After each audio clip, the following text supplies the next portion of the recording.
तो चलिए आइए आज हम बात करते हैं पूरे ज्योतिष शास्त्र के सबसे भयंकर ग्रह की महादशा के बारे में, जो कि आज हम बात करने जा रहे हैं none other than the planet Rahu. Rahu ग्रह एक छाया ग्रह है, जैसा कि आप सब जानते ही हैं ऑलरेडी। तो राहु ग्रह की महादशा कैसी होती है, राहु ग्रह की महादशा में क्या क्या फल मिलते हैं, क्या क्या एक्टिविटी होती है, क्या राहु ग्रह की महादशा हमेशा नेगेटिव या खराब ही होती है कि कुछ पॉजिटिव भी होती है, ये सारे टॉपिक्स पे आज हम इस वीडियो में डिस्कस करेंगे। दोस्तों, इस चैनल पे नए हैं तो प्लीज इस चैनल को जरूर सब्सक्राइब कीजिए। और मैंने ज्योतिष के एस्ट्रोलॉजी की बहुत सारी वीडियोस इस चैनल पे ऑलरेडी बना दी है, तो इसे आप जरूर देखें, लाइक करें, सब्सक्राइब करें, अपने फ्रेंड्स को भी सब्सक्राइब करने के लिए ये वीडियो आप फॉरवर्ड कीजिए। आइडिया यही है कि इस चैनल पर जो भी हम डिस्कस करेंगे वो हम एक प्रैक्टिकल वे में डिस्कस करेंगे, बिकॉज आज almost around 15 years of experience हो गया। 2009 में मैंने शुरू किया था ज्योतिष शास्त्र पढ़ना सीखना। इतने हजारों लोगों की लाइफ के राहु देखे, तो मैं क्या बात करूं आपसे। राहु ग्रह हमेशा नेगेटिव नहीं होता है, बट हमेशा पॉजिटिव भी नहीं होता है। एक खतरनाक टाइम है राहु की महादशा में। मैंने खुद मेरे लाइफ में मैंने खुद ये नोटिस किया है, खुद एक्सपीरियंस किया है कि भैया थोड़ा सा डिफिकल्ट टाइम हो सकता है। तो इसलिए ये वीडियो के एंड पे मैं आपको 2-3 राहु की बेस्ट रेमेडी भी आपको दूंगा, जो डेफिनेटली 100% काम आएगी। अगर आपके लाइफ में ऑलरेडी राहु की दशा चल रही तो डेफिनेटली बीज मंत्र करना शुरू कर दो। हम डेफिनेटली सब कुछ डिटेल में डिस्कस करेंगे। आई होप आपने इस वीडियो को ऑलरेडी लाइक कर दिया है। कोई भी कमेंट्स, कोई भी क्वेश्चंस होते हैं आपके मन में, तो आप मुझे नीचे कमेंट बॉक्स में अपना क्वेश्चन टाइप करके भेज सकते हैं। चलो, राहु महादशा।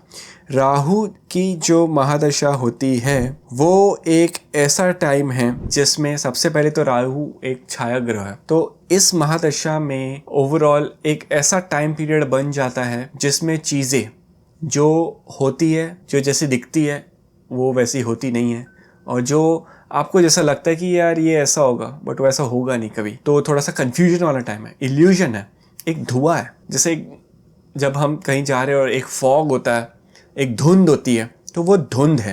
अब धुंध के आगे क्या है हमें नहीं पता, धुंध के अंदर क्या है हमें नहीं मालूम। तो राहु केतु है, वो छाया है, वो धुआं है basically. Rahu and Ketu, specifically Rahu grey colour का बहुत ही स्ट्रॉन्ग धुंध है वो। तो उस धुंध में आप अटक ना जाए, इसलिए बहुत इंपॉर्टेंट है कि राहु महादशा को समझना। क्योंकि सबसे इंपॉर्टेंट बात मैं आपको यही कहना चाहूँगा, राहु की महादशा समझनी है तो राहु के जो मित्र ग्रह हैं उनकी जब राहु की महादशा में जो उनके मित्र ग्रहों की अंतर्दशा आएगी वो टाइम पीरियड अच्छा जाएगा। फॉर एग्जाम्पल, राहु की महादशा चल रही है आपकी, उसमें शनि की अंतर्दशा आ गई, वेरी गुड। शुक्र की अंतर्दशा आ गई, एक्सीलेंट। बुध की अंतर्दशा आ गई, वेरी वेरी गुड। मंगल की अंतर्दशा आ गई, तो कुछ एक्सीडेंट के चांस बन सकते हैं because of Mangal, but overall Rahu Mangal is also okay. सबसे सबसे सबसे आपको संभालना है, जब अगर आपके लाइफ में सबसे आप आपकी पूरी कुंडली चेक कर लो, उसमें कुंडली में महादशा पे सर्कल कर लो जो जो इंपॉर्टेंट डेज है, इंपॉर्टेंट ईयर्स है, कौन से साल में आपको ख्याल रखना है, कौन से साल में आप बिंदास इन्वेस्ट कर सकते हो या जिंदगी की बाजी खेल सकते हो। बट कुछ साल ऐसे होते हैं जिसमें आप रिस्क नहीं ले सकते। अगर आप रिस्क लेने गए तो वो डाउनफॉल आएगा, और वो रिस्क ना लेने वाला टाइम लिख के ले लो। राहु की महादशा, उसके अंडर में सूर्य की अंतर्दशा या चंद्र की अंतर्दशा। राहु की महादशा में सूर्य चंद्र वर्स्ट है, नेगेटिव है। भले ये प्लैनेट उच्च के हो, कितने भी अच्छे हो, इनफैक्ट सूर्य चंद्र उच्च के है और राहु की महादशा में सूर्य चंद्र की अंतर्दशा आई, वो और पावरफुली वो आपको गिराएगा। क्योंकि प्लैनेट जब उच्च के होते हैं, I mean when the planets get exalted, Surya exalted हुए मेष राशि में, चंद्रमा उच्च के हुए वृषभ राशि में, तो ये ग्रह जब बलवान होते हैं और जब राहु का टाइम आता है और इनकी अंतर्दशा आती है, वो बलवान से और पावरफुल तो है ही उच्च के, और पावरफुली वो गिरते हैं। तो इसमें कोई चांस ही नहीं है रिकवरी का। सो राहु की महादशा, सूर्य चंद्र की अंतर्दशा थोड़ा सा संभाल के आप चले। बाकी जो सारे ग्रहों की अंतर्दशा है, जैसे राहु केतु फिर भी ठीक है, सम है। राहु गुरु वो भी खराब पीरियड है। सो राहु गुरु, राहु सूर्य, राहु चंद्र, ये 3 से आपको बचना है खाली। बाकी तो सब कुछ ठीक ही होगा, सब सही होगा। अब राहु आपके कुंडली में कहाँ बैठे हैं वो भी इंपॉर्टेंट है। अगर राहु आपके फर्स्ट हाउस में है, सो आपका माइंड एक जगह पे स्थिर रहेगा ही नहीं। क्यों? क्योंकि फर्स्ट हाउस जो पहला भाव है, पहला स्थान है, वो आपके मस्तिष्क, आपके माइंड, आपका फोकस, आपका कॉन्सेंट्रेशन, राहु वहां पे बिगाड़ देगा। राहु जिस स्थान पे होता है वहां पे कुछ चीजें अच्छी देता है, कुछ खराब। फर्स्ट हाउस में कंसंट्रेशन बिगाड़ रहा है, बट कंसंट्रेशन को कुछ झोल या जुगाड़ की तरफ लेके जा रहा है। आपका माइंड कुछ 2 नंबर के बिजनेस में या कोई ऐसे शॉर्टकट ढूंढेगा आपका माइंड। नॉर्मली मैं देखता हूँ जिसकी कुंडली में राहु फर्स्ट हाउस में होता है, वो उस बंदे को अगर हम एक काम दे कि ये काम है 4 घंटे में करना है, वो 1 घंटे में कर देगा, क्योंकि वो कुछ ना कुछ ऐसा जुगाड़ निकालेगा कि इसको शॉर्टकट से या कुछ भी कोई भी ऐसे तरीके से मैं उसे काम फट खत्म कर दूँ। सो राहु फर्स्ट हाउस में थोड़ा सा संभालना पड़ेगा। Overall it's not very good for health also. Rahu second house में इज ओवरऑल ओके, बिकॉज कुछ प्राचीन किताबों के हिसाब से ये माना गया है कि राहु, कुछ कहते हैं कि राहु वृषभ में उच्च के हैं, कुछ कहते हैं कि मिथुन में उच्च के हैं, और वृषभ और मिथुन दोनों सेकंड और थर्ड हाउस में आते हैं हमारे जो प्रामाणिक कुंडली के हिसाब से। तो सेकंड और थर्ड हाउस में राहु गुड है। थर्ड हाउस में भी राहु अच्छा रिजल्ट देगा, ट्रैवलिंग कराएगा, अच्छा सेल्स पर्सन बनाएगा। राहु फोर्थ हाउस में थोड़ा सा वास्तु प्रॉब्लम लेके आता है, माता को परेशानी होती है। फोर्थ हाउस में थोड़ा सा घर परिवार में कलेश होने के चांसेस बढ़ जाते हैं। तो वैसे में राहु की पूजा, राहु की रेमेडी, जो राहु का आपको टोटका रेमेडी जो करवाना करवा लो। राहु फिफ्थ हाउस में ओवरऑल ओके है, बट इंसान के बच्चों के साथ में जमती कम है, फिर कंपैटिबिलिटी कम रह जाती है। राहु सिक्स्थ हाउस में एक्सीलेंट, वेरी गुड, विदेश में जॉब के लिए लेके जाएगा आपका। सिक्स्थ हाउस इस जॉब का स्थान है। राहु फॉरेन का स्थान है। फॉरेन रिलेटेड ग्रह अगर आपके सिक्स्थ हाउस में है तो फॉरेन जाने के चांसेस बहुत हाई हो जाते हैं। राहु सिक्स्थ हाउस में हो या 12th हाउस में हो, फॉरेन के योग बहुत ही स्ट्रांग होते हैं, विदेश में आप सेटल भी हो सकते हो। राहु 7th हाउस में जब होते हैं तो केतु फर्स्ट हाउस में, तो अगेन वही केतु आपके माइंड को स्पिरिचुअल बना रहा है, और राहु जो है आपके लाइफ पार्टनर को थोड़ा सा भटका रहा है। सो मैरिज लाइफ में थोड़े से इश्यूज हो सकते हैं। Rahu 8th house no problem. Rahu 9th house थोड़ा सा धार्मिक चीज़ों में चीटिंग करा सकता है, कि कई बार हम देखते हैं ना वो फ्रॉड गुरुज होते हैं, फ्रॉड बाबा होते हैं, उनके सबकी कुंडली में राहु 9th हाउस में है, क्योंकि जो धर्म का स्थान है, जो प्योर हाउस है, पूरी कुंडली में सबसे प्योर हाउस 9th हाउस होता है। एक्चुअली लिख के ले लो, 9th house is the best house, because scientific है, स्पिरिचुअल है, रिलीजियस है, धार्मिक है, अच्छा ज्ञान देता है, विजडम देता है। और वहां पे राहु आ गए, उधर एक छाया आ गई है, एक शैडो बन गया है, धुंध आ गई है। उस जिस एरिया में धुंध आ गई है वो फिर धुंधला गया है, उधर कुछ दिखता ही नहीं, क्लैरिटी नहीं है लाइफ में, तो वहां पे चीटिंग तो होगी। और आजकल तो इंडिया में क्या ही बोलूं, बहुत सारे रील्स वगैरह हम लोग यहाँ से देखते हैं, यूएस से, कनाडा से। मतलब बाबा लोग का तो एक बहुत बड़ा बिजनेस ही बन गया है कि कोई भी कुछ भी प्रवचन कर रहा है, कथाएं कर रहा है, कुछ भी चल रहा है। मतलब लिटरली लोग आंख बंद करके अंधविश्वास के जैसे फॉलो कर रहे हैं। क्या आप ऐसे बाबाओं को मानते हैं? प्लीज आपकी राय मुझे कमेंट करके जरूर बताएं कि क्या आप ऐसे सब बाबाओं से जो भटकाते हैं या जो अपने प्रवचन द्वारा एक ऑडियंस को फंसा लेते हैं, क्या आप उनसे दूर रहते हैं या फिर आपको अच्छा लगता है नए नए बाबा से मिलना? राहु 10th हाउस में अगर आपकी कुंडली में तो गुड, करियर में दिक्कत है बट एक एज के बाद अच्छा रिजल्ट देगा। राहु 11th हाउस में भी अच्छे है, राहु 12th हाउस में भी ओवरऑल अच्छे ही है। राहु की भाग्योदय है ना दोस्तों 42nd बर्थडे पे होती है। अगर आपकी कुंडली में सूर्य चंद्र के साथ राहु कंजंक्शन में है, युति में है, तो इसका मतलब है कि ग्रहण के दोष है। बिकॉज सूर्य और राहु कुंडली में साथ में बैठे हैं, या चंद्र और राहु कुंडली में साथ में बैठे।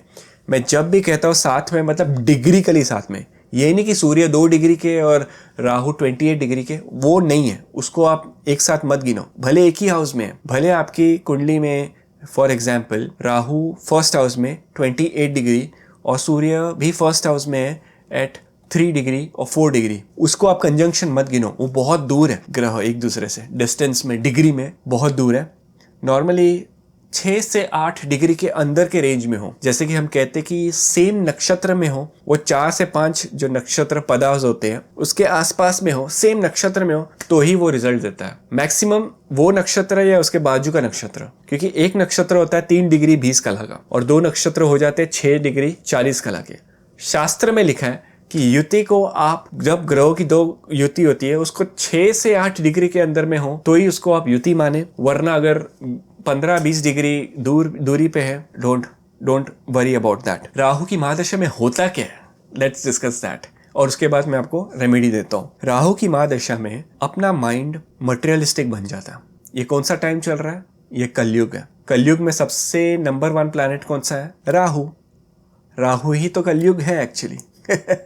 राहु ही कलयुग है, कलयुग ही राहु है। इसको आपको समझना है आज। चीटिंग, मटेरियलिस्टिक, लोगों के पास एक दूसरे के लिए टाइम ही नहीं है, लोगों को एक दूसरे से आगे जाना है, कॉम्पिटिटिव है, हम एक दूसरे की सक्सेस से जलते हैं, हमको सबसे आगे रहना है, ये सब राहु का ही काम है। सेकेंडली, राहु में झूठ बोलना। कलयुग का टाइम है तो झूठ तो हो गई। राहु की दशा में, राहु की महादशा हो या अंतरदशा हो, थोड़ा सा एडिक्शन की तरफ लेके जा सकता है। तो अपने बीवी बच्चों की, हस्बैंड की, सबकी कुंडली चेक करो। राहु का टाइम है तो alcohol, drink, smoking, drugs, jail, ये सब के भी चांसेस बन जाते हैं। Rahu is jail also, jail योग लेके आता है। और राहु 12th हाउस में है तो हॉस्पिटलाइजेशन के भी योग बन जाते हैं।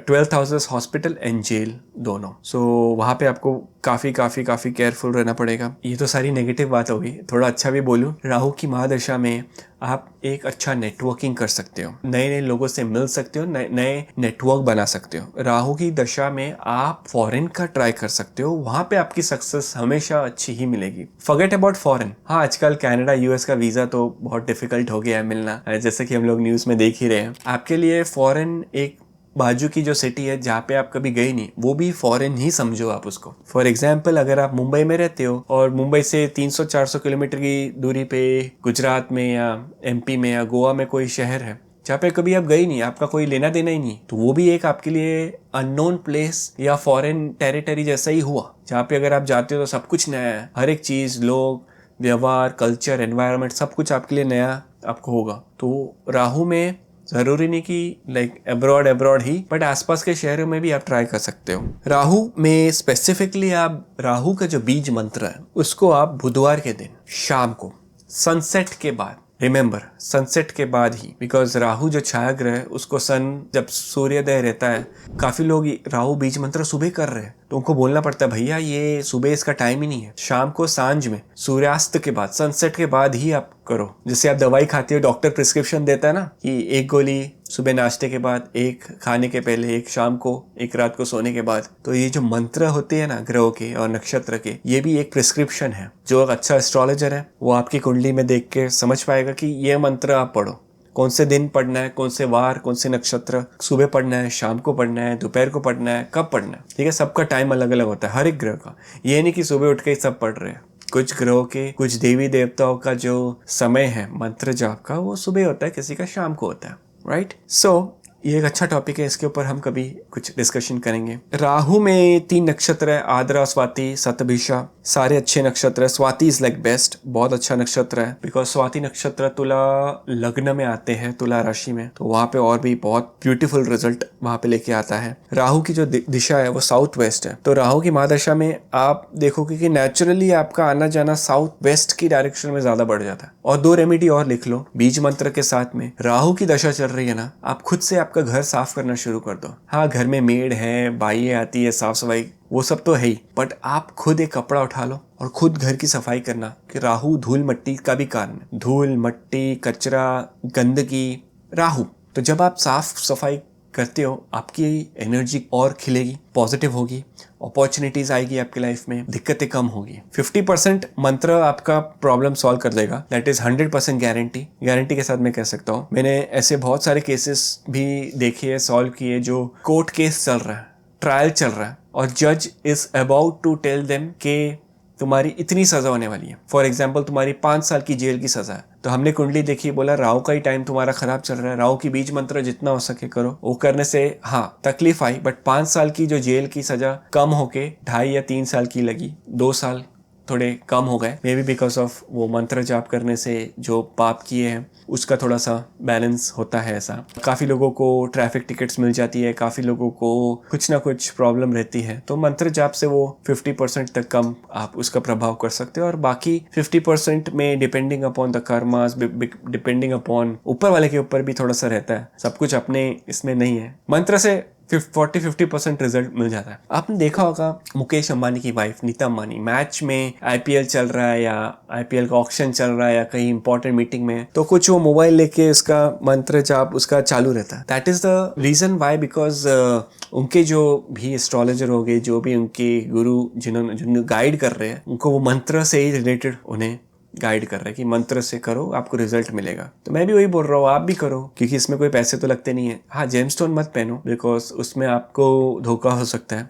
एक तो राहु की दशा है, ऊपर से प्रॉब्लम है, ऊपर से ये सब जो पैसे वाली डील होगी, आपको 1000 रुपए का जेमस्टोन कोई 10,000 में चिपका देगा, 20,000 में बोल देगा, फायदा नहीं है। जेमस्टोन मत पहनो, मंत्र करो, बेस्ट है, फ्री ऑफ कॉस्ट है, उसमें पैसा नहीं लगेगा। घर की साफ सफाई करो, अच्छा मन बनाओ, आसपास में सफाई ज्यादा रखो अपने, उससे आपका मन भी साफ होगा। These are all important very scientific things. मुख्य द्वार अगर को भी आप जितना क्लीन रखो। कई बार हम ये देखते हैं कि घर में एंटर हो गए और घर में एंटर होते ही जूते चप्पल, वो राहु है, और राहु जहाँ पे आ गया है महालक्ष्मी का वास होगा ही नहीं। आज के आज ही दरवाजे से जूते चप्पल हटाओ, वो रैक आता है ना, रैक के अंदर उसको बंद रखो, वहां पे ठीक है, बट रैक में रखो, खुले मत रखो। आप आते हो, कोई भी आता है, सबसे पहले वो जो मेस है वो नहीं दिखना चाहिए, साफ दिखना चाहिए, अच्छी एनर्जी दिखनी चाहिए। आई होप आपको ये वीडियो अच्छी लगी हो, थोड़ा सा कुछ आइडियाज आए हो राहु की महादशा को लेकर के। ऐसे तो बहुत सारे पॉइंट्स है राहु को लेकर के, पूरी किताब लिखी जा सकती है but time to time Rahu की और भी हम चर्चा करेंगे। इस वीडियो को यहीं तक रखते हैं। कोई भी कमेंट्स, कोई भी आपके मन में कुछ भी क्वेश्चन हो, प्लीज मुझे जरूर बताएं। आई